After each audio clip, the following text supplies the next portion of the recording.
라마단은 이슬람의 대표적인 종교 행사 중 하나입니다. 지난 4월 말부터 시작된 라마단 행사가 코로나19로 크게 위축됐습니다. 선교사들은 전례 없는 상황 속에서 기도를 요청해 왔는데요. 박세윤 기자가 전해드립니다. 이슬람교 창시자 무함마드가 경전 꾸란을 계시받은 달을 기념하는 라마단. 한 달의 라마단 기간 동안 이슬람 신자들은 해가 떠 있는 동안 금식합니다. 이슬람의 5대 종교적 의무 중 하나인 라마단이 코로나의 직격탄을 맞았습니다. 이슬람권 국가들이 코로나 확산을 우려해 모스크의 문을 닫았기 때문입니다.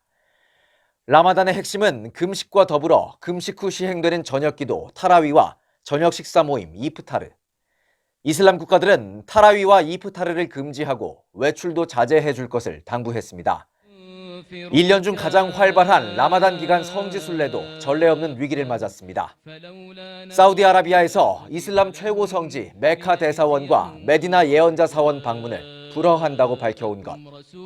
이슬람 국가 선교사들은 이 같은 라마단의 위기가 단순한 행사 축소의 의미를 크게 넘어선다고 주장합니다. 실제로 그 라마단 금식 행위가 낮에 금식은 할 수 있겠지만은 금식이 끝나고 저녁 때 모여서 말 그대로 그 어떤 이슬람 사회의 한 그 일원으로서 그리고 무슬림으로서의 정체성을 확인하는 라마단 그런 어떤 축제 이런 거를 일상에서 축제 이런 것이 금지되는 그런 상황이 일어난 거죠. 아마도 이런 사태가 일어난 것은 처음 있는 일이 아닌가 그렇게 생각이 됩니다. 사역자들은 라마단의 전례 없는 위기가 무슬림들의 영적 상태에도 적잖은 영향을 미칠 것으로 전망합니다. 율법을 중시하는 이슬람의 최대 행사가 중지된 가운데 갈피를 못 잡는 사람들도 있다는 것. 따라서 급변하는 선교지 상황을 선교 전략에 발빠르게 대입해야 할 필요성에 주목합니다. 대면 접촉이 어려운 상황과 영적인 침체에 놓인 무슬림들의 상황을 파고들어야 한다는 겁니다.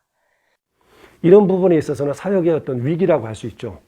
그러나 또 동시에 이런 걸 통해서 우리 사역자들이 진정한 그분들의 친구가 될 수 있는, 그분들도 어려워하고 있고 힘들어하는 그런 상황에서 비록 만날 수는 없지만 전화라든가 SNS를 통해서 그분들을 위로해 줄 수 있는 진정한 친구로 그들 곁에 있을 수 있는 또 그런 좋은 기회가 될 수도 있고요. 역사상 유례 없는 이슬람 라마단의 축소. 변화하는 상황을 선교에 적용하기 위한 고민이 이어지고 있습니다.